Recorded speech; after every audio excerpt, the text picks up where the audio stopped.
Guys, What's up, Bear? how's it going? What's up? Congratulations on everything so far. Thank you. Yeah, man. It's been cool. We do have a audio tape ready. Audio good. All right. We got the audio recordings here. So Yeah. All right. You can introduce yourself. And while we're here at New York Comic Con to talk all things Bear McCreary. Yeah, man. Well, my name's Bear McCreary, and I'm here at Comic Con. Not because I scored Outlander or Lord of the Rings of Power or Percy Jackson or Battlestar Galactica or God of War, but because I made my own comic book. So I'm at Comic Con as a comic creator. It came with a heavy metal concept album. It's called The Singularity. So I'm really excited to talk about it. As we are too. I want to start off two things. First thing, concept album. Yeah. When you hear the word concept, when somebody presents that to you, what does that mean? For me, it started with The Wall, Pink Floyd, The Wall, which is one of my favorite records.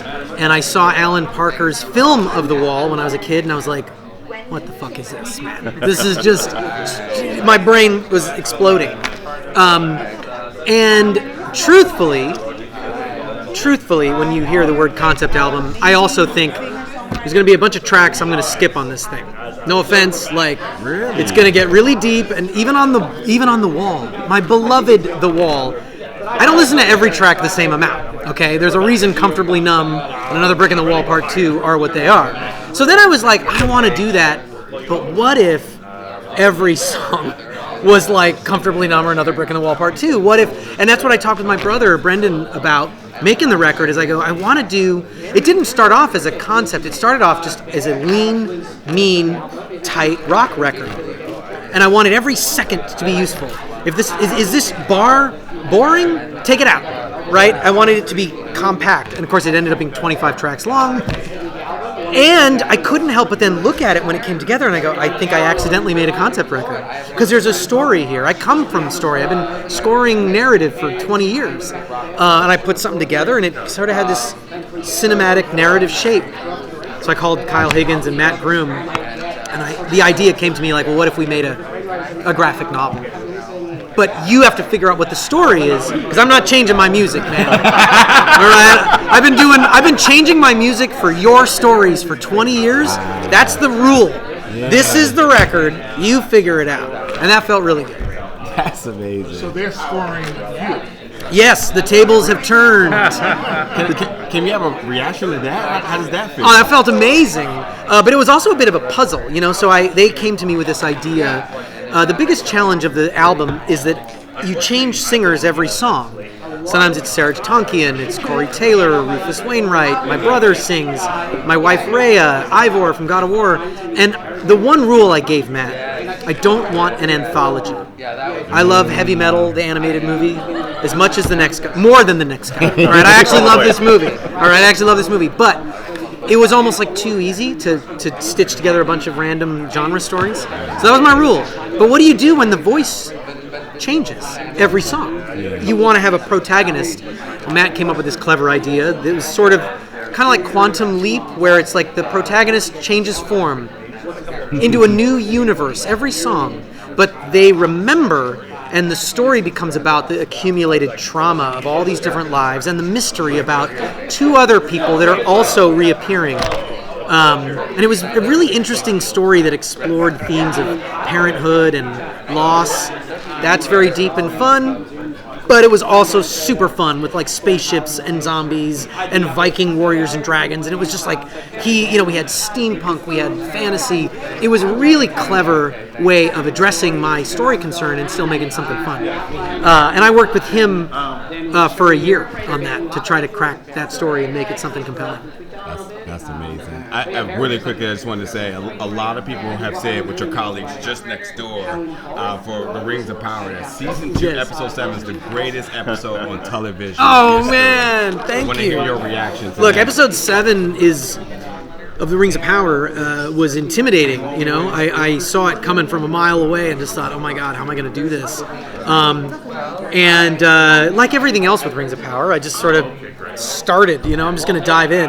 As if that episode wasn't challenging enough, speaking of the Singularity, I'm watching this hill troll walk out. He starts brutalizing friend and foe alike, and I was like, oh no. I'm hearing a death metal song. I think we need to have a death metal song, and I know the guy to sing it. Jens Kidman from Meshuggah, who guests on the Singularity. So I texted Jens and I was like, dude, would you, like, this isn't going to fly, but if it did, if they were okay, would you sing a song on Lord of the Rings? And he was like, of course, man. I pitched it to the showrunners, and they liked it. And I was like, oh, Amazon will kill it. Amazon was like, no, you should do that. So we did it. Not only does it appear when the troll shows up in the end credits, like immediately. And then I was like, all right, well, the last frontier here is the fans. Fans are going to hate it. I released it as my first single. Because I've got Rufus singing Tom Bombadil as the second, like everyone's going to hate this one, then I'll be like, oh, don't worry, guys, we got Tom Bombadil. But everybody loved it. Yeah. It was so weird. And I think it was something that felt so organic.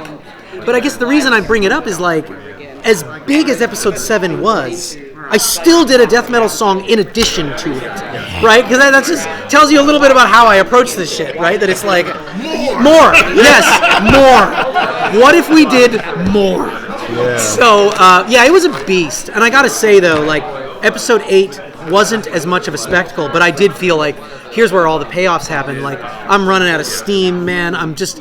But it's like, I'm going to get to the end of this and make it something I'm proud of. And I did, and I feel really good about it. I hope fans keep finding it, man, because I thought the second season of Rings of Power is just some of the best stuff I've ever done. And like, best shows I've seen recently, too. It's so fascinating you got Rufus Wainwright involved in both these things. But like, I love his music. I went to his Judy Garland concert 20 years ago. I don't think of him as metal concept. No. And it's like we have Gene Hoglan, the drummer from Strapping Young Lad and Testament, double kick blast beats. And I sent it to Rufus, and I was like, hey, man, what do you think? But he heard in it a lyric and a melody that he could sing, which is what he heard, I think, in Tom Bombadil. A lyric and a melody that he can sing, because it was tailored with him in mind. I saw him play right before the pandemic in Sundance, an intimate concert, and I'm hearing him project. This guy's used to musical theater and opera, like he knows how to project. And I was like, in my mind, I was like, I can put a blast beat under that. You know what I mean? So it's really a testament to Rufus that he, of course he could do it, but that he did do it. And that he trusted me to, like, I'm going to come into the studio and sing this, but like, you got to make sure it sounds good, you know? Yeah. But he and I have become very tight over the last few years, and because he had worked on the Singularity, when I was working on Tom Bombadil for Rings of Power, I felt like, oh, this is the guy. It's funny, somebody asked me earlier, they were like, what was the influence of Lord of the Rings on your metal record? And I was like, well, actually it's the other way around. My metal record has had a profound influence on Lord of the Rings. I got a death metal song in Lord of the Rings. Like, I wouldn't have done that, you know? So it's, but it's fun. Like, it all sort of blurs together, you know? What's with everybody on this project having epic facial hair after being involved in it? Dude, I don't know, man. I know. It's suddenly... I gotta say, when I met Mat Groom on Zoom for the first time, I looked at him and I was like, you're a Viking warrior? And there is a Viking warrior. I've got a guy named Sigurjorn Kutjarnsson. He's from an Icelandic metal band called Ham, H-A-M. He looks like he sounds. The hugest bass. And I looked at Matt and I was like, this Matt's going to be like, this is the story you shall tell. And he starts speaking and he's got this light voice and he's so thoughtful. And he's like, well, this is how I'm laying this out. And I was like, oh, you know, it's just interesting. There is a vibe there, you know. But I'm working on a metal record, man. So I guess it brings out the facial hair. So let me ask. So there's a lot of obscure scientific and mythical concepts in the title of the tracks, right? So yes. I found myself going down all these internet rabbit holes to learn about like syzygy, the Kardashev scale, the Antikythera mechanism. Did you look up Rocco's basilisk? I looked up that. I looked up Tartargami. I looked up all this stuff. Yes. I spent like hours researching this. It's stuff. what I call Google songs. I want you to go, what is that? And you go to Google, and then you're like, what? I learned so much. So like, what's behind all these obscure things, and is there a theme there that you're trying to get across with like? Partly it was something that fascinates me. Yeah. And that was part of the way that themes came together in songs, and then I put them together, and it's like, oh, there's a theme that is in a broader narrative sense. Some of it just comes down to the intuition, you know. Tatarigami is a Japanese demon Miyazaki used it in Princess Mononoke. I thought that music was dope. I mean, it boils down to like, I remember that cue that Joe Hisaishi wrote, and I was like, I want to do that, but get Scott Ian from Anthrax on it, right? Yeah. But it started off that simple. But then as I'm exploring it, I did my own tumble down the Google rabbit hole. Like, there's almost like, I mean, there are these interesting stories there. It's not just a Japanese demon. It is very much an analogy for corruption and falling into your own worst habits. And it almost like in The Exorcist, like he doesn't defeat the demon, he takes it on and kills himself, which is part of what happens in that. So I was like, there's a story there. Like another one, like Griegel, who wrote Exiles with me, he's this Scottish poet, and he posted on Facebook that he lives in this obscure island, remote island off of Scotland, and he goes, this old man passed away in the village, and I realized he was the last guy who spoke this dialect of Gaelic. It's now extinct. No one speaks this. And I wrote to him and I was like, bro, we got to make a song about this. Tell me more about that. And he's rapping in Gaelic, you know. So it all was born from stuff that I found inspiring and exciting. And yes, physics and astrophysics are a big part of it. I mean, also, you know, I'm doing a Broadway show called Particle Fever, which is about particle physics. Yeah. So I'm always excited about, like, I think nerdy science and science fiction ideas or extreme science ideas, and it ended up sort of permutating, bleeding into all these different things I was doing. Yeah, very cool. You can learn a lot by Googling the names of these albums. Well, I'll warn you. If you Google Rocco's Basilisk, you're in trouble. I know. You're in big trouble. Don't do scary. it. Don't look at it. Don't even think about it. So let me ask you about instrumentation. So I noticed, like, your work obviously uses a lot of unusual instruments. Yeah. So I think I've detected, correct me where I go wrong, bagpipes in Exiles, obviously, taiko drums in Midnight Sun, hurdy-gurdy, I think, is Industrial Revolution, floppy drives in Antique Theremechanism. Yes. And Tataragami had like this low growling. Is that a vocoder? What is that? That is Mongolian throat singing. Really? From this band. So that's like an actual person? It's a person. That is amazing. It's a person. I'm going to post a video of it later this month. There's a band called Nine Treasures. They're a Mongolian folk metal band. Okay. They were in LA tracking their record. I found out, and I was like, oh my God, I got to get you guys in the studio. There's also this string instrument that sounds like violin-esque. It's called a morin kur. It's a Mongolian, it's like a box with this tall neck. And a guy in the band plays that. And they do this throat singing, Tuvan throat singing. It's the act of singing a chord. You are singing two notes at the same time. It's a Mongolian tradition.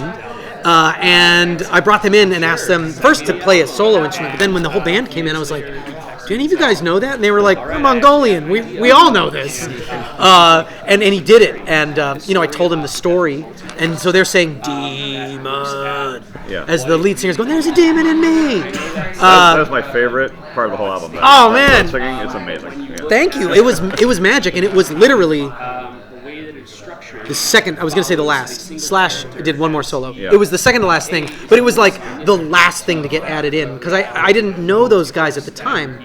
But then when I met them, and then I realized, our chorus has this giant 2-bar hole in it.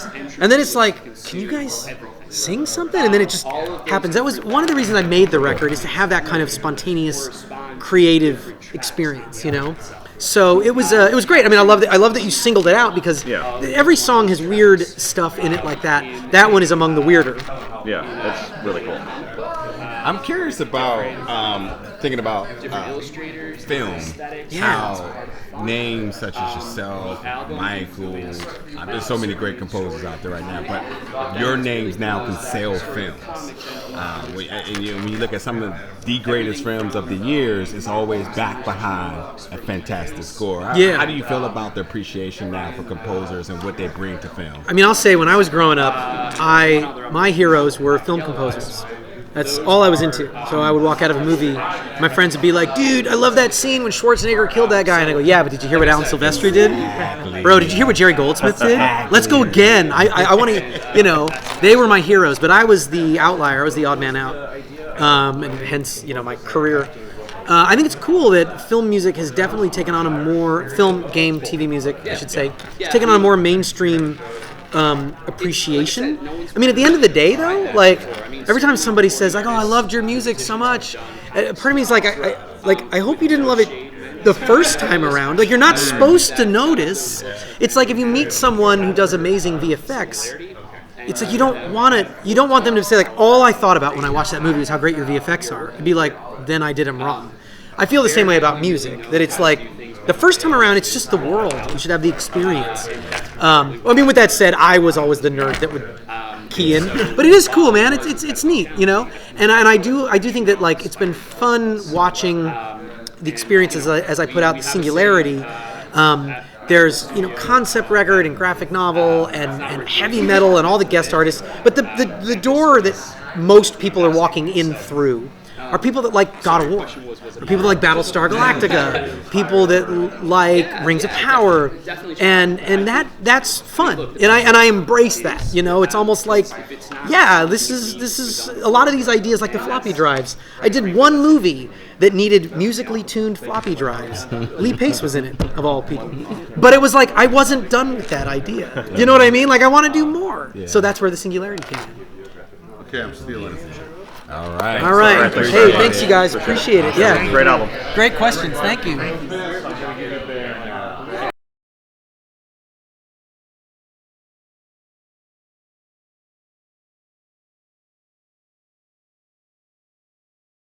Fantastic. How are you? I'm good. I'm really good. Glad to hear that. It's been a day.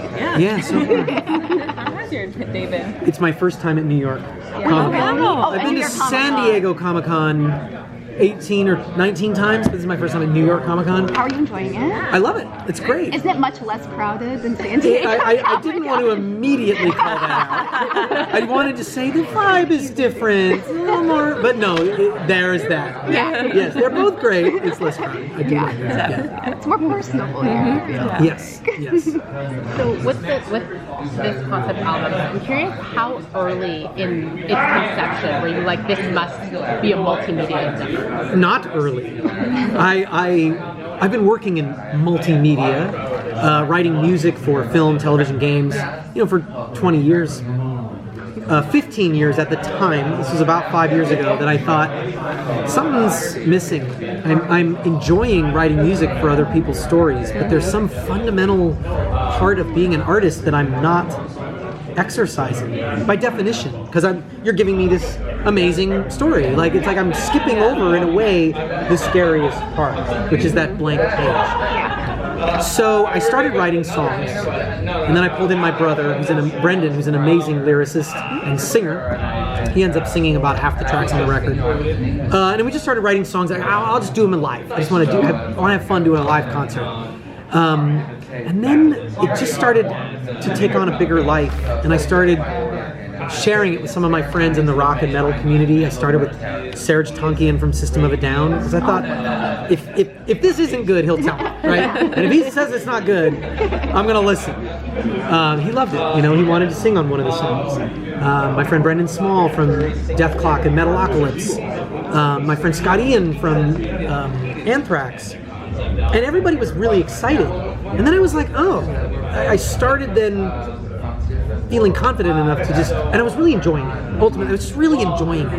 And collaborating with those folks was great. So then I started reaching out to people I don't know. And reached out to Rufus Wainwright, who I did not know at the time, and reached out to Slash, Corey Taylor from Slipknot, Kim Thale from Soundgarden, Joe Satriani. And everybody was like, yeah, I'll do that. Oh, that's great. I can hear that. And then when the record pieced together, I finally sort of stitched it together in a demo form with a lot of these singers and performers in place. And then I realized, like, oh man, it's my 20 years of scoring narrative. It's like, it's still there. I can't shake it. Like, narrative is how I approach music. And it's like, there's a shape here.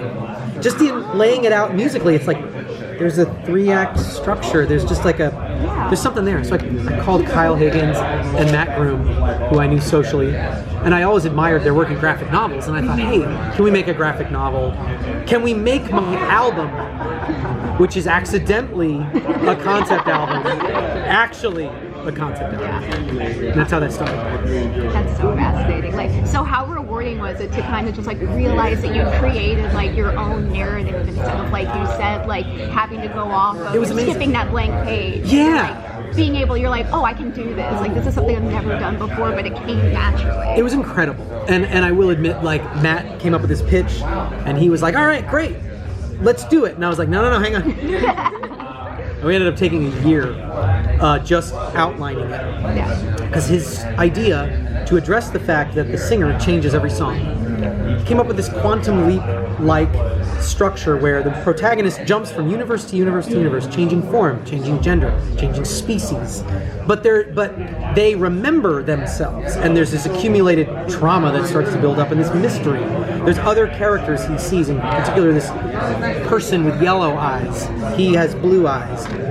He's generally a he, she's generally a she, although that swaps. It was a very clever idea, but I was like, okay, but I want to know what their dramatic tension is. Yeah. So take out all the fun stuff.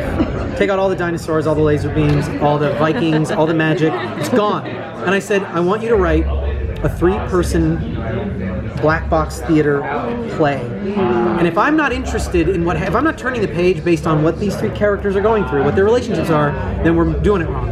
And when we get that right, you can add in all the fun genre stuff. Because I know that'll be fun. Yeah. And that's what we did. It took a long time. And it took a long time not because it was difficult, but because it was so fun. Right? Because I was like, oh, what if we did this? This is so great. At the same time, I'm also working on my first potential Broadway show. I'm doing musical theater. And it's the same thing where I'm working with the team there. It's called Particle Fever. It's about particle physics. It's very nerdy. Okay, all right. So it's about the discovery of the Higgs boson at the Large Hadron Collider at CERN. It's based on a documentary. But in both cases, I'm like, whoa, the composer is involved in the story. Like, this is so great. Because most of the time I'm just given the story and I'm interpreting it, right? So I really enjoyed that. And Matt was so great on the Singularity. Matt was so great. We took the time to get it right and then finished the graphic novel, brought in artists like Ramón and everybody else while the album was getting finished. That's really neat. Okay, so that's 2 projects that have physics involved. Yes. Yes. Okay, science. I mean, it's funny because I met the producer of Particle Fever, this woman who got the rights to adapt this documentary into a musical, at lunch randomly. And I was saying, it's so funny I'd meet you, because like I'm thinking about doing a concept album that is about astrophysics. At the time, I was going to do something more conceptual.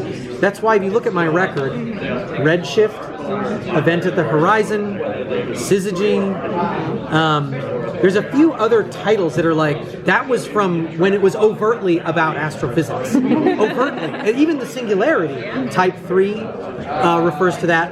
And then it sort of morphed. But at the end of the meeting, she turned to her friend and was like, I think that's the guy to do Particle Fever. Even though I had never done a musical. She didn't know I had written musicals before, but I'd never done one on Broadway or anything. Yeah. The book writer is David Henry Wong, who wrote M. Butterfly. He has Yellowface, I'm Going Tonight. Oh, wow. And my co-writer is Zoe Sarnak, who's doing Empire Records and a bunch of other musicals. She's amazing. So the 3 of us got together and really cracked the code on how to turn this documentary about particle physics into a musical, which is it's about all the scientists that come together and build the largest machine ever built by humans. So you can see, like, I'm working on that. I'm working on the Singularity, bringing like Slash and Corey Taylor, but I'm also doing Lord of the Rings, The Rings of Power, Percy Jackson, and so over the last, for the last couple of years, I've been so focused on the songwriting. It's been a little funny because no one knew until this year. I've been doing this for Particle Fever. I've been on 7 years. Wow. 7 years, and the Singularity I started 5 years ago. But it's only this year that I'm like, hey guys, I'm doing this stuff. So it's been fun. It's been really great. Something I gotta ask, as a guitarist as well, for the You're song, a better guitarist than me. I'll tell you already. For the song Escape from the Machines, it has a storied history, and I loved reading that story, by the way. That's incredible. This song has been following you, or you've been following this song for a long time. Yeah. Now that it's finally in a a somewhat final form, perhaps. I love that you're couching it. You can, yeah, you definitely read the story.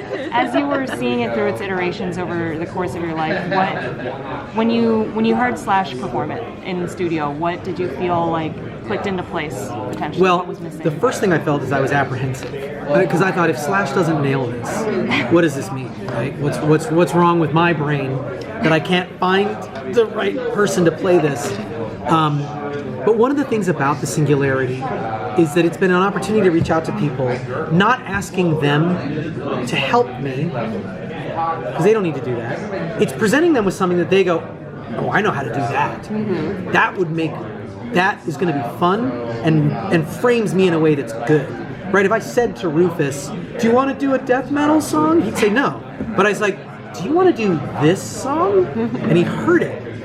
And Slash heard that riff, and then was texting with him, and I was like, because it was also funny, the other song we did, I go, there's a big improv solo, and it's all you do your thing. But then he also played my lines, very specifically. And I reached out to him and I said, Slash, I gotta tell you, like, I want you to play the riff, but Joe Satriani's already done the solo. Like, there's no, like, we're totally trusting each other here, you know? But it was amazing when I first heard it. Honestly, I almost wanted to cry, right? That it was like, there it is. You know, this lick came together, and it was the right person to play it. You know, the funny story is that, like, I had Slash play this other song, The End of Tomorrow. The record was done. We were mastering it, and I was talking with my guitar teacher. So I'm taking guitar lessons, and I was like, hey man, I'm waking up in the middle of the night. It's Escape from the Machines. I'm waking up in the middle of the night, like I don't know that we have it. I've had 4 guitarists play the riff, and it's fine. But then I'd play him the one from high school that my buddy did, and it's like it's got something. And these other ones are just so precise. And I was like, what am I gonna do? And I even said to him, I go, who should I ask? And he looked at me and he was almost like, hey dumbass. He was like, well, you should have Slash do it. And I was like, it hadn't even occurred to me. And I was like, that's a great idea. And then I go, let me text him. And before my lesson was done, I go, Slash is gonna do it. So there you go. Anyway, thank you guys. Really appreciate it. And yeah, enjoy the rest of your con.